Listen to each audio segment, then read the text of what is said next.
Okay, so thank you so much, Carol, for joining me on my new Sunshine channel. When I had thought of the concept and the idea of doing this, you were top of the list. I have to say.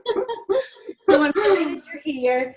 And for those of you who don't know Carol, Carol is how do I say this? IBCLC, is that Yeah, it? IBCLC, yeah. So it's an independent board certified lactation consultant. Exactly. Working in a private practice as well as a La Leche League leader. And where do you support women with your La Leche League? So that's in Belfast. I run the La Leche League group in Belfast. Okay. And Carol started to get involved in breastfeeding soon after her first son was born 10 years ago. And Carol is a mum of 2 boys who have taught her lots about breastfeeding and inspired her passion. And Carol is currently training to become a psychotherapist so she can help support mums that are struggling with anxiety and depression. So welcome. And I know certainly from my breastfeeding journey with my son Sonny, I had you tortured a bit. You did not. with questions, but I was very lucky in that a friend of a friend introduced me to Carol, and then at the time I was living in Mid Ulster, and Carol was supporting the Maharana breastfeeding group, which I went along to when I was just about to have Sonny. Yeah. I remember feeling very overwhelmed. I know. I remember so clearly you coming to that meeting, and I remember all the other mums were so keen to give you loads of information and tell you loads of stuff. And when you were leaving, I thought, I hope she comes back. I'm not sure whether she will. I hope she comes back. That was a lot of stuff fired at you. Yeah, I think from memory, I think the conversations that particular week was about sleep. Yes. Or should I say that's right. Sleep and sleep deprivation. Yes. I thought, oh my goodness, I might never sleep again for this things. But what I loved about that group was the realness of it. And I think becoming a new mum, there's not enough of that just about you know, how difficult it is in the initial, and well, not even just in the initial time, but there's ages and stages, isn't there? It can be difficult. There's ages and stages, and there's a lot of, you know, there's a lot of people out there, and they're just not being honest about how difficult it is. I think that's the thing, which you know, maybe you find different about the group. For women, we're actually sharing this. I'm struggling with this. I got no sleep. I'm finding it really difficult, and that's what life is like with new babies. You do struggle with lack of sleep. It is really difficult, and there's so much pressure around sleep. I mean, that's the most common question I think that you get when you get a new baby. Is your baby sleeping? Are they a good baby? And that means, are they sleeping? Yes. So yeah, and people often don't really tell the truth about that they're struggling with sleep, because then they're going to get all this advice heaped on them about what they should be doing. Yes. Which doesn't help. Yeah, no, it's not very helpful. So maybe we could just touch on sleep for yeah, sure. Because it is a huge part of having a new baby is the lack of sleep. Talk us through how breastfed babies or breastfeeding can help you get more sleep. Or is Well, I mean, I think, you know, with new babies, you're going to lose a lot of sleep anyway. No matter how you feed your baby, you're going to lose a lot of sleep. And the sleep patterns can be a bit different for breastfed and formula fed babies. So breastfed babies will probably feed a little bit more frequently than formula fed babies do. But it's a very different process feeding your baby in the night if you are breastfeeding. You know, you're breastfeeding, you kind of wake up, you stir a little bit, you pick up your baby, you latch them on, you both stay in a pretty sleepy kind of state. Yeah. The baby bathes, you put the baby back down to sleep, you lie down and you go straight back to sleep. Whereas if you're formula feeding, your baby stirs, you have to get up, you have to go downstairs or go to the kitchen, wherever that is, you have to boil water, you have to make up formula, you have to wait for it to cool. It takes a lot longer. By the time you get back to your baby is probably going to be awake and crying. You then have to settle your baby, you have to get your baby fed, back to sleep. By that time you're totally awake, and it's much harder for you to get back to sleep. So although they might, a formula fed baby might be feeding a little bit less frequently, you know, the mums and dads actually get less sleep. And that's what we know from the research, is that breastfeeding mums actually get a bit more sleep than their formula feeding. So so whenever you're breastfeeding. Sorry, I missed that, Carol. What did you say there? Oh, you're just in a more rested state kind of throughout the night when you're breastfeeding. Yes. So there's a lot of misconceptions about co-sleeping and breastfeeding, and some of it's scary, let's be honest, because you've a new baby, and you want your baby to be obviously safe at night. Absolutely, yeah.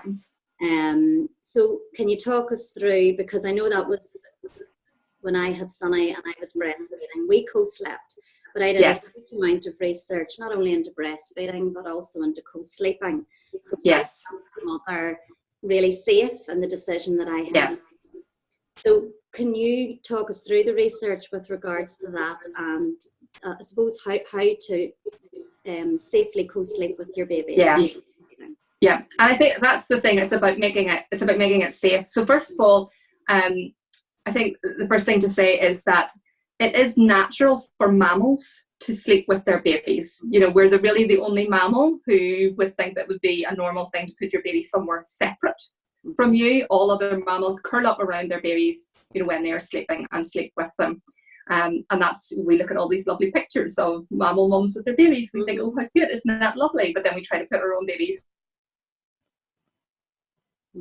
more secure, and they sleep better when they're with us. But you're absolutely right, it's about safety, and it's not safe for every family. And it needs to be done in a safe way. So babies do tend to sleep better, and breastfeeding mums will sleep better if they are together, but you have to make kind of quite strict criteria to make sure that is safe.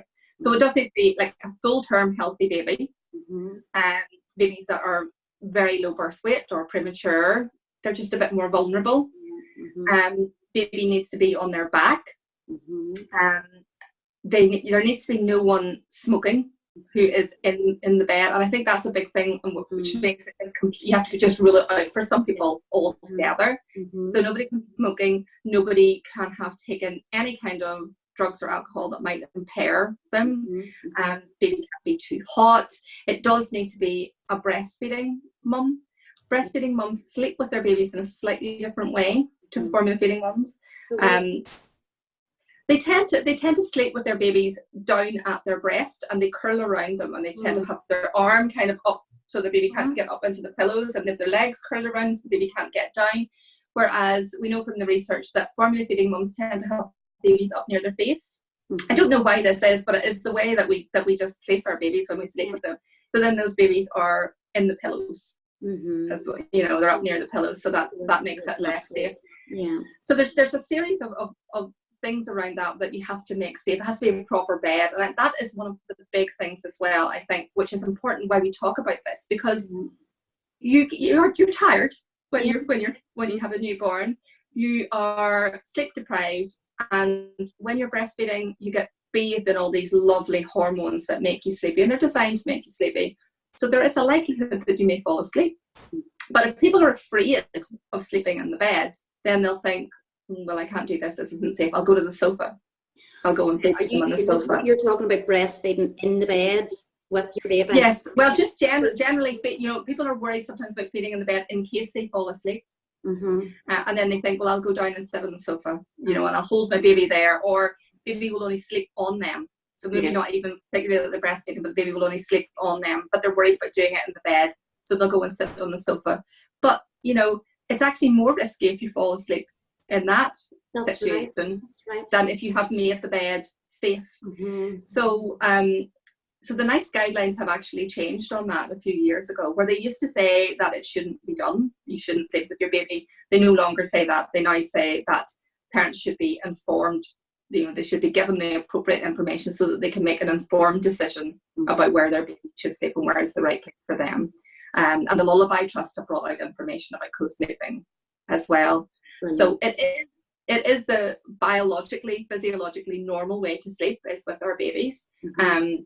But with public health messaging, the thing about public health messaging is you have to kind of one simple message that applies to all. So you have to look at everything, and whenever you look at everyone, there's going to be people that can't do it because there's one of the parents is a smoker, or someone is or maybe they have sleep issues and they are taking something to help them sleep. Medication. Those kind of environments, it wouldn't be safe. So there has been this public health message that just don't do it. But that's no longer what the guidance is from NICE or from the Lullaby Trust. Very good. That's good to know. I didn't actually know that. So that's obviously changed from I was. Yes.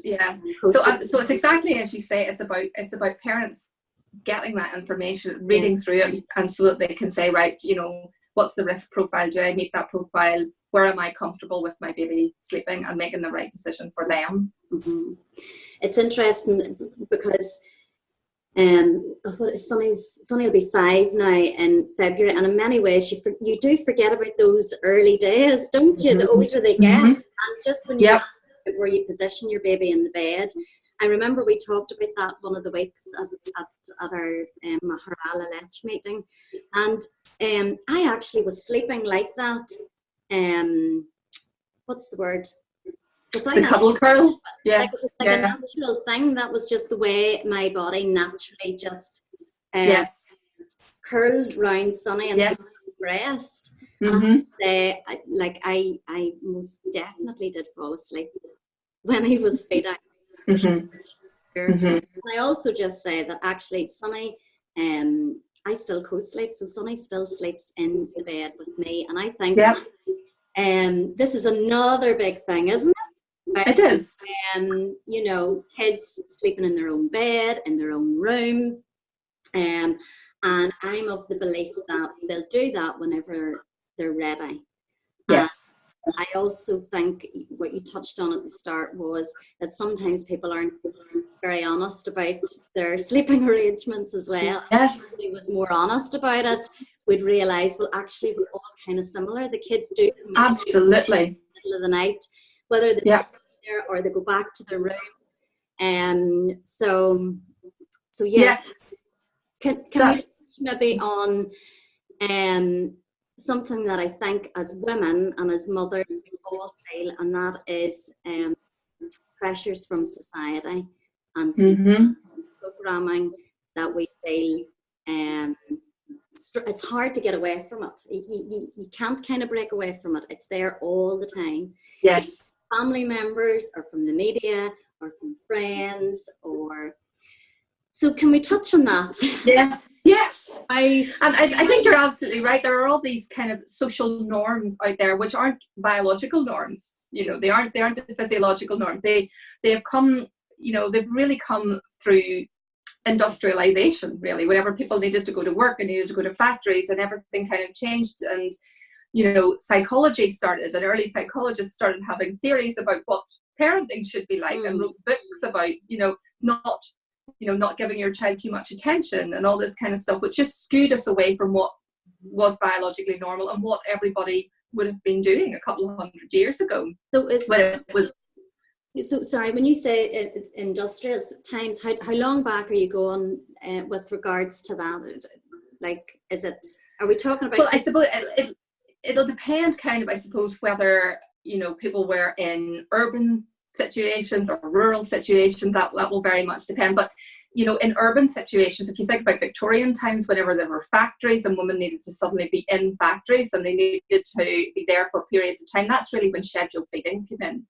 Feeding babies every 4 hours because women had to be working and they had to come back and take a break.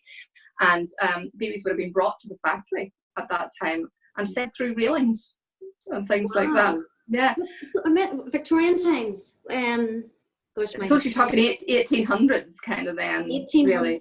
Yeah. But I mean, it may have been different. It may have been different in Ireland, and where things were much more rural. So I don't really know. There aren't really good research on, how things would have changed at different times, but we do know what is biologically normal and what babies expect, and we do know what our social norms are at the minute, and they don't really line up particularly well at all. And I mean, where you're talking about night times and people moving around, I think that's what's normal. And in most families, there's a bit of musical beds that goes on in the evenings. That's what happens. If you've got children, that's what happens. They're getting up because they have to go to the toilet, or they had a bad dream, or they need a cuddle, or they need to get in beside you, or they've got an exam at school, or they've fought with a friend, or there's all kinds of things happening, and they're getting up and they're either in with you, or they're coming in for a period of time, or they're coming from a cuddle and needing to get resettled back in bed. And people are moving around beds.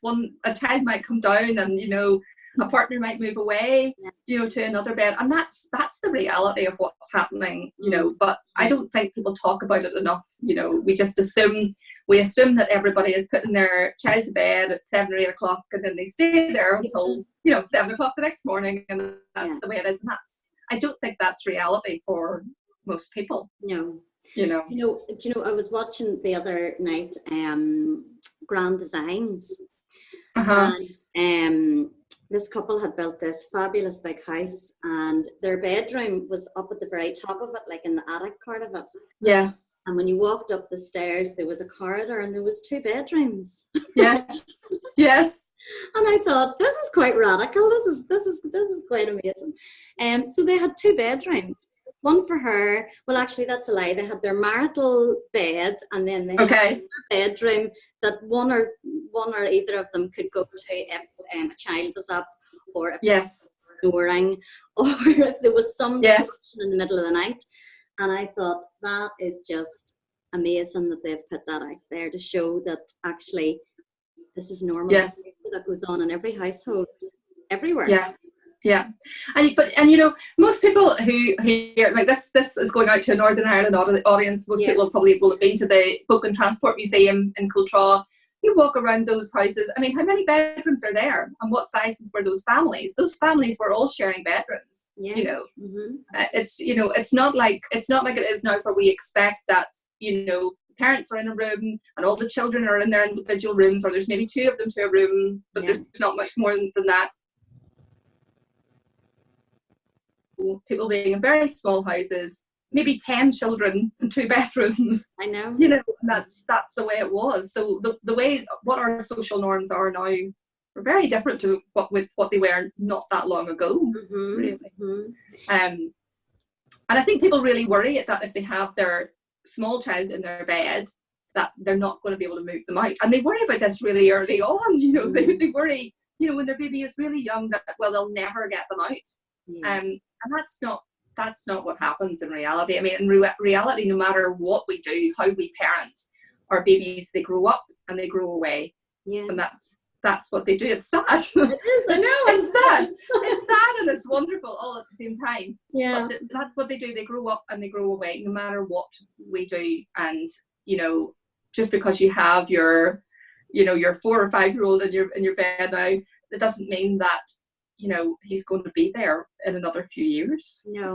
They do move out into their own room. They want their own independence. It comes. Absolutely. So if we can go back to breastfeeding and how many women actually breastfeed or choose to breastfeed. So in 2017, the statistics show that almost 60% of women in Northern Ireland attempted to breastfeed whilst in hospital, whilst they had their babies. But am I right in saying that we have one of the lowest breastfeeding rates in Europe? Yes. So why when 60%, which I think is quite a high percentage of women choosing to breastfeed, why does that drop off so dramatically? So many reasons. I mean, first of all, that 60% is really good, and that's the highest that I've seen it for a while. It has been creeping up, which is really good. It has, it's been above 50 for quite a long time. So we do know that the majority of women want to breastfeed and start breastfeeding, and that's really good. But by the time they come out of hospital, it has already dropped. You know, by the time of discharge, it's already dropped below the 50%. It's kind of at, you know, 43 to 45%. I haven't got the figures in front of me. It's something like that. And that's in a really short period of time. So for some women, that will be a few hours later. For some women, it might be 3 or 4 days later, depending on how the birth has gone. And how the birth has gone will be a big part of that. Huge. So, you know, a birth can go fantastically well and very little interventions, and be, you know, the woman can feel empowered and, you know, really confident about how it has gone, and it's fantastic. Or it can go really differently. You know, it can be a really long, protracted birth, which has been very difficult for both the mum and the baby. The mum may be very sore. She might have had a lot of kind of, you know, there may have been forceps and stitches and all kinds of things. And some women will feel like, you know, I can't, the breastfeeding is too hard on top of all of this. I just can't do it. Others will feel a lot of pressure that, well, the birth didn't go as I wanted. I need to do this because I need to do this, right? This is the thing I need to do to fix that. So there's all this pressure around that. But the baby is the other half of that. And if there's been a really difficult birth, baby may be sore. You know, they may have a sore head. There may be a lot of molding. They may be bruised. There may be lots of painkillers used, which is affecting how alert they are and how well they can latch on. So there's all sorts of things like that. And, you know, it can be very difficult in the early days. Anyway, some babies get it immediately. They're born and they latch on and it's brilliant. And other babies, it takes a day or two because of whatever's happened at birth for them to get it, you know, for them to really latch on and feed well. And there's a lot of pressure on mums. If the baby is not feeding well in the first day, there's a lot of pressure to, well, as this isn't really working out, you know. Yes.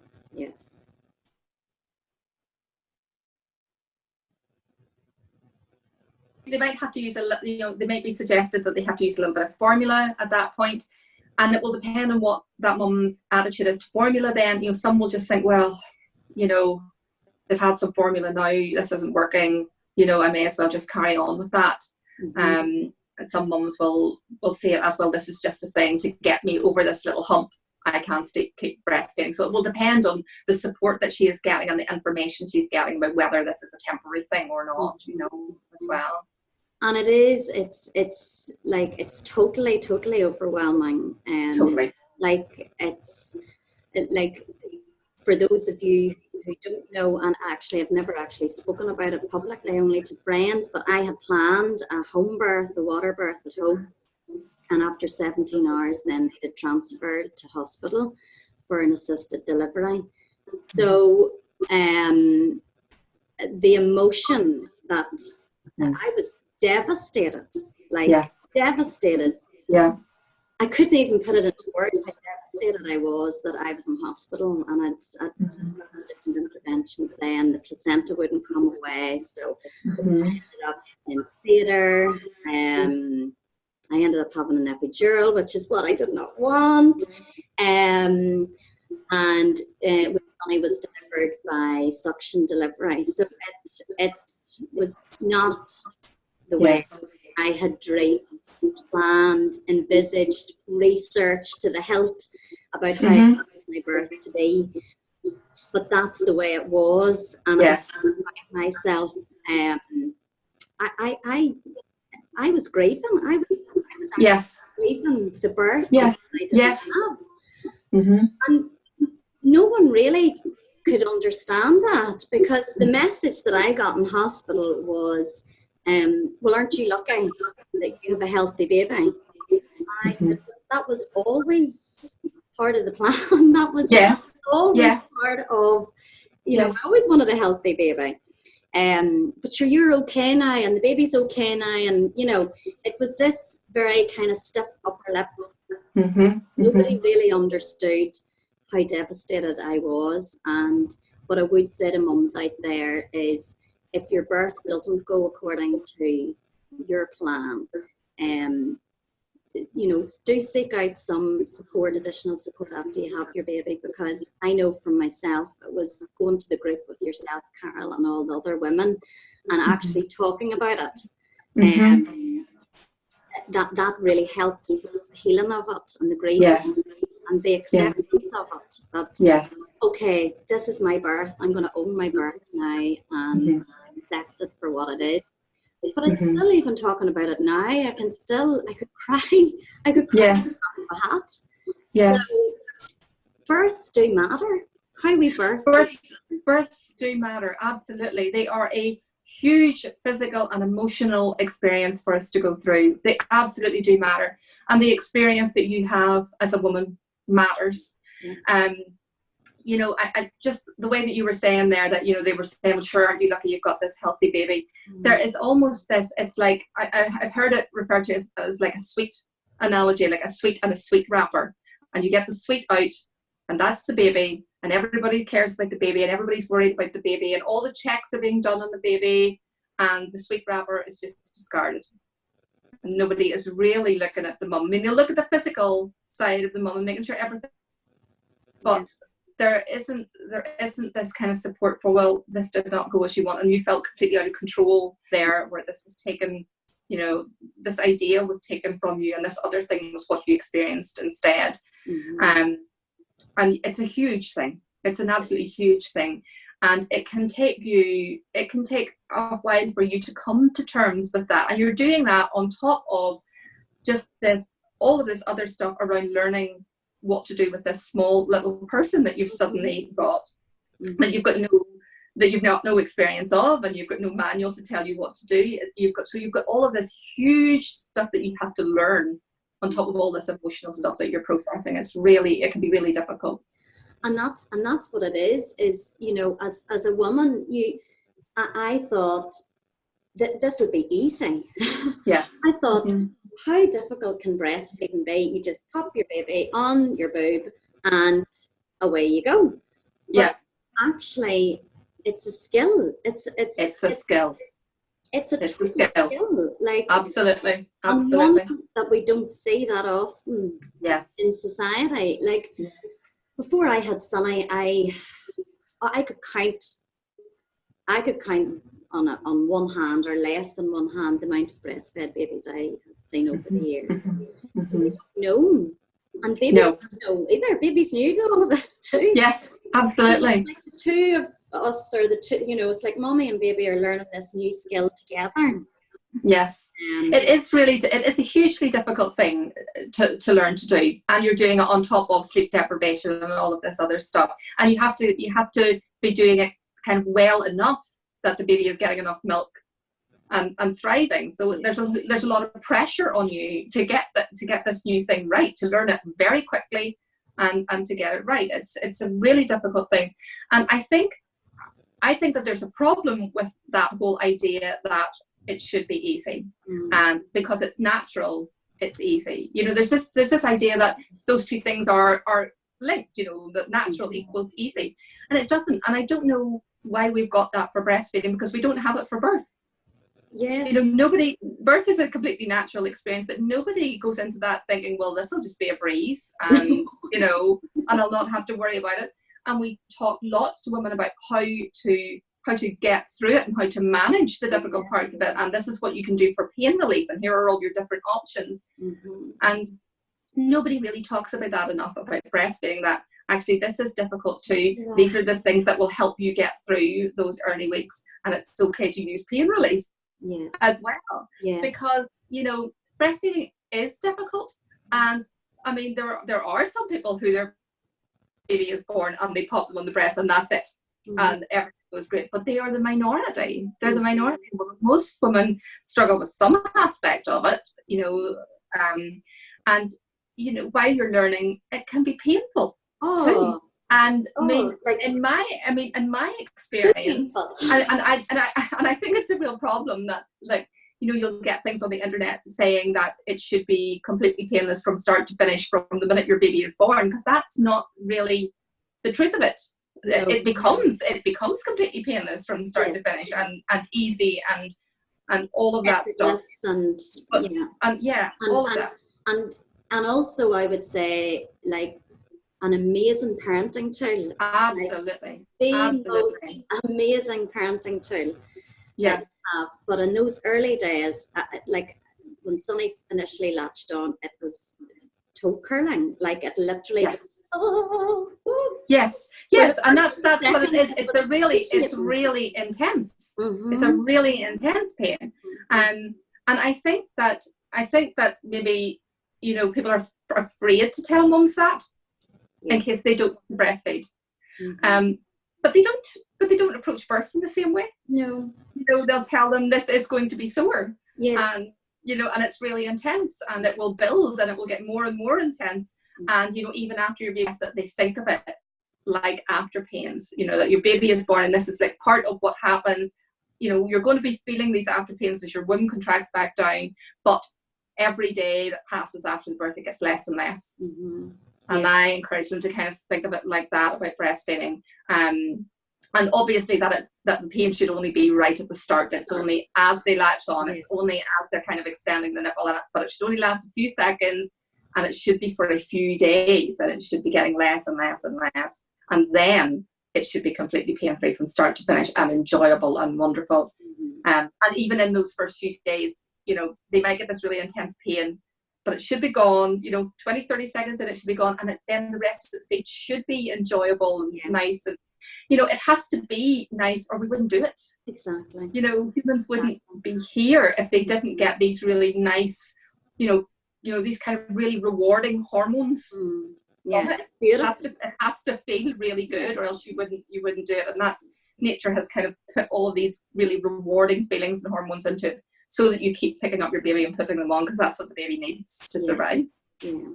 So how can we support women, do you think, Carol? Like, this is an important conversation, because for me a lot of it is about realistic expectations. You know, I think a lot of us, whenever we have our first babies, you know, our expectations are nothing like the reality, and then reality hits you like a ton of bricks, and it's really difficult to kind of match these two things up. I know that's what it was like for me. Yeah. You know, whenever I had my first baby, I was so naive about, I assumed, you know, you put your baby on, you fed them, then you put them down in a cot or a pram, and they slept there for 3 hours, and they'd wake up 3 hours later, and you'd feed them and you'd put them down again, and that's how it would go. And it was a complete shock to me to find out.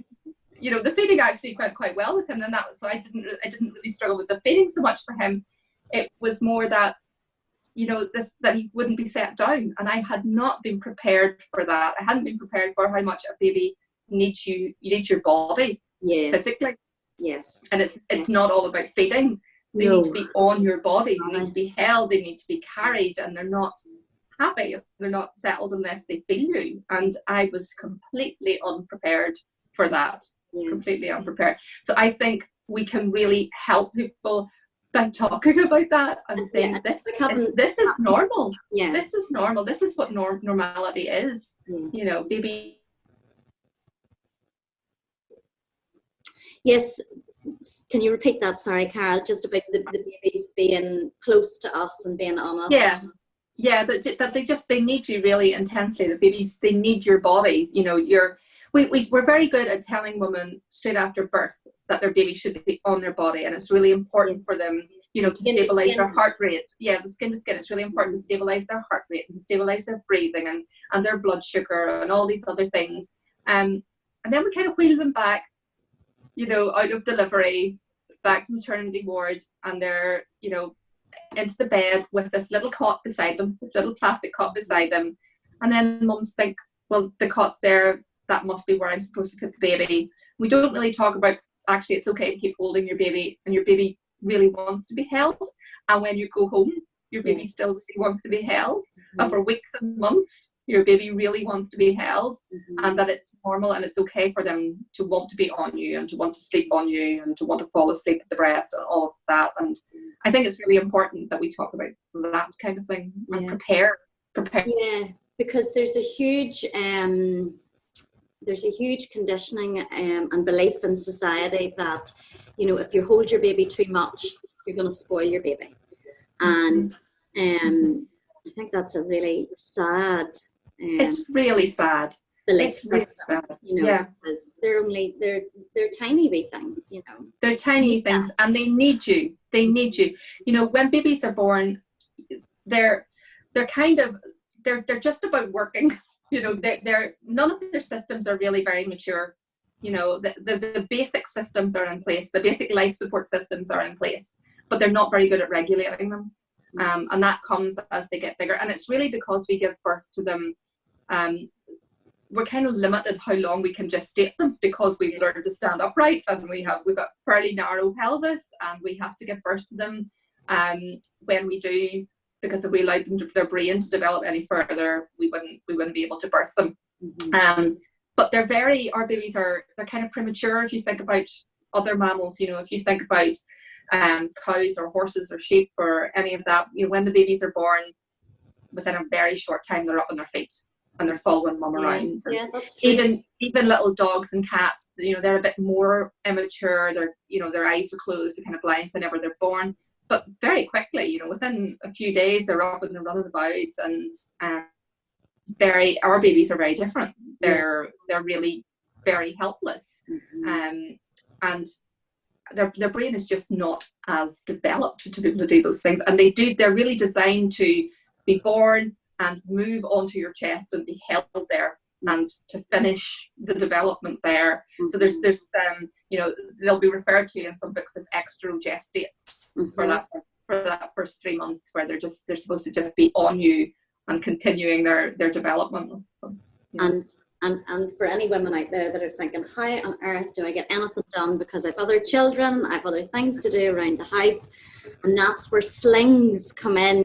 Slings are your friend. Yeah, yes. They were the best invention ever. I used one with Sonny from he was born right up to, oh my goodness, I think he was like, until I couldn't carry him, basically 2.5. Yeah. I think that's when I was like, all right, I can't do this anymore. We're done with the sling. You're too heavy. But they're great, aren't they? Yeah, and they absolutely are. And actually, I remember taking Sonny shopping and breastfeeding him in the sling, and like nobody would have been any the wiser of what I was doing. You can be very discreet. Not that you have to be discreet, by the way. You don't have to be discreet when you're breastfeeding. But yeah, they're a great job, aren't they? They are. They're absolutely fantastic. And like you say, I mean, they don't use a sling because, you know, it's really difficult. You know, a sling lets you have your hands free. Your baby's still being held, so they're happy because their needs are being met, but you've got your hands free. You've got your hands free to tend to your other children or to make them food or whatever needs to be done. Yes, I think everybody should have slings. Yeah. Everybody should have slings. Great invention. Imagine being carried about all day, every day. How fabulous. Yeah. Can we quickly touch on a couple of big issues that can impact a breastfeeding journey? One I have had experience with myself, and that is tongue tie. It can be quite a common thing, but I know from my own experience, it nearly finished mine and Sonny's breastfeeding journey because the NHS were so reluctant to actually acknowledge it, first of all, and then when they did acknowledge it, they said, oh well, it's not that bad, we don't know that it actually needs snipped. Yeah. But I'm telling you that it's affecting my breastfeeding journey. It's affecting his ability to latch properly, to get a good deep latch and to feed. Yeah. Actually, Sonny's sodium levels went down because of it. So it was through Lilette and through yourself, Carol, that I had all the information and I knew what I had to do. But it was a fight. Actually, the day that he got it snipped with the NHS, I had a private appointment booked for Belfast to get it done down there. So I was prepared to pay whatever it is to get it snipped. But for the vast majority of women that maybe, you know, Like, I was armed with all this support and all this information, but I find it a real struggle. Yeah. You know, in the system, Yeah. to get it diagnosed and to get it rectified. So can you talk to us a little bit about that? Because I think there's a lot of misconception around it, and I think in the NHS there's a lack of, I don't know, dare I say it, knowledge, understanding about it as well. Well, it's a hugely complicated area, and I think that's the first thing. It is really complicated. Oh. Sorry, Michelle, I got another call there. I got another call. Say, oh, no, I had to just decline it. But it is a really complex area. I mean, even within, you know, professional lactation forums, there's a lot of debate about tongue tie and the way it's treated and what's the right way to approach it. So it is now would be different than you had, because I think it is, you know, it is picked up a lot earlier now, and I would see a lot of referrals being done within the NHS now. It is pretty common, although maybe not as common as people think. Like the studies will suggest that we don't really know exactly what the rates are, because studies will define it slightly differently. But you know, maybe 5 to 7% would be quite normal. Some studies might go as high as 10% of babies. But so, and it's a genetic component, so it means that the little frenulum under the tongue is either attached too far forward on the tongue, or it's tighter in some way, and so kind of holds the tongue on the floor of the mouth, so the tongue is not able to lift as well, it's not able to extend out of the mouth as well, and so the baby can't open as wide, latch on, and breastfeed well. And that causes lots of different kinds of problems, and it will depend on how that tongue tie is actually presenting and what the mum's breast is like and how the two of them fit together, what the problems will be. For some people, it might be that the baby is not getting enough milk, and so there's issues there with weight gain. For other people, it might be that they are having terrible pain, trauma that's happening now. In some ways, it might be too readily diagnosed now. In some areas, it depends. The problem is that there isn't a really very good kind of consistent response to it. I think that's the issue. So in some areas, maybe they're being overdiagnosed, and in some areas, maybe they're being underdiagnosed, and you know, maybe nobody's getting just the perfect kind of service of how it should be, you know. But certainly there's better services in place now. There's a very good tongue tie clinic in Antrim Hospital, which covers all of the Northern Trust. And I think longer term, you know, hopefully that will become a regional centre. But yes, the rest of the trusts will either be treated through ENT or through an oral surgeon in Belfast. But it's definitely better now than what you experienced. Yeah, well, that's great. That's really good to hear. So if you think your baby does have tongue tie, what should mothers do? What should be their first protocol? Who should they contact? Well, so they've different routes, either the NHS route or the private route that they can go down. So on the NHS route, it would be to talk to your midwife or health visitor first of all. I think the slight problem is that some of them will be more experienced than others, and they may not have had specific training on how to look for a tongue tie or how to assess for a tongue tie. If you don't feel that you're getting the right support there, you can ask to be referred up to the next level above them, which would be whoever the breastfeeding coordinator is for that area. So quite a few of the trust areas now will have an IBCLC on the NHS, which is who are in the community, so you can be referred to them, and they can assess, and then they can refer you to the clinic, which whatever route they go. Or if you're going to go privately, you can contact an IBCLC, somebody like me, who will come on and assess feeding and have a look at the baby and see what's happening, and can refer you on as well. And in terms of your consultations then, Carol, can you tell us a little bit about how you can support women? And so, yeah, kind of what you would, you know, if there's any women out there pregnant at the minute, and they're considering breastfeeding, what do you feel they should reach out and get support, and how you could perhaps help them, or yeah. So well, I have an online breastfeeding preparation program, which I've worked really hard on, which I think gives you a lot more realistic information than you get maybe just at the trust, where you've got a short class, and it's very focused on this is how often your baby feeds and that kind of thing. Not so much all of that kind of normal behaviour that can kind of hit you about how, about actually sometimes they might be cluster feeding and they might be feeding all day long, or it's okay that your baby wants to be with you all the time, and that it's normal to have some pain, this is what you're looking for, this is how you know what's normal, this is how you know what's not. So I put a lot of that in there. So I have that. What about growth spurts? Yeah, I didn't even know they existed. I knew obviously the baby would grow, but I did not know what a growth spurt was until 6 weeks. Sonny was 6 weeks. Yeah. Oh my days. Yeah. So I have that on the website, so people can access that on the website, or I do, or I will make people to go through preparation with them themselves. I think one of the biggest things that they can do though is get to a breastfeeding group before their baby is born.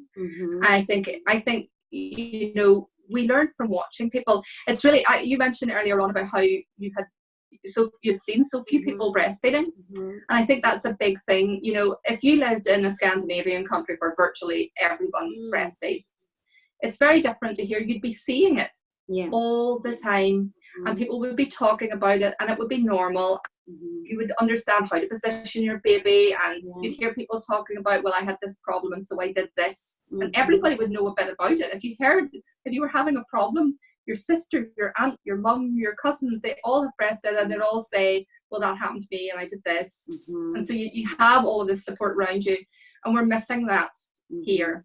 But you can find it if you go to breastfeeding groups. And I think it's even just watching, mums hold their babies, how their babies move and how they move at the breast, and how you position them and all. I think it's really important. I think we can learn a lot just from watching mums and their babies. What's kind of coming to me at the minute is, or the sense or the feeling that I'm getting at the minute is, for women, this is a really big thing, and perhaps as women we need to be a little bit kinder with ourselves and a little bit gentler with ourselves as well. We're living in a society where it's not the norm, it's not the social norm, so it is a challenge. So it is for women to be a bit kinder to themselves and a bit more gentle. Absolutely. And to give themselves time and permission to get it, to take a little bit of time to get that. It might not be perfect at the start, but that doesn't mean that you're failing. It doesn't mean that you can't do it. It means that you're it means you're learning this thing, and it's okay for it to take. They must get it straight away. But if you started to learn the piano, you wouldn't expect to know how to do it in a week. No. But I think that's a really, really important message about it is a new skill, and it does take time, and it's about finding the support around you. People around you that will say you're doing really well. This is fantastic. Even if your baby only feeds for a day or two. I mean, even those women who start breastfeeding but they've stopped by the time they come out of hospital, they've still made a huge difference to their baby, to their baby's health. Lifelong. The fact that their baby got colostrum is a huge thing. And I think women should be really proud of themselves for what they do. And we don't talk about that enough, and we don't praise ourselves enough for that kind of, for doing that, for the differences that we make to our babies. No matter how little or how often. No matter how little or how much. Absolutely. Everybody's doing the best for their baby with what they have. Yes, exactly. And I think that's just a beautiful way for us to end our conversation. Thank you so much, Carol. You're very welcome. And it's it's been a really lovely conversation. Didn't really expect to talk about my birth, but anyway. So yes, if you would like some more information with regards to Carol and Carol's amazing services, I will put a link to Carol's Brilliant. website and all of her details so you can get in touch. Thank you for listening, and thank you for joining me, Carol. Thank you, Michelle. Thanks.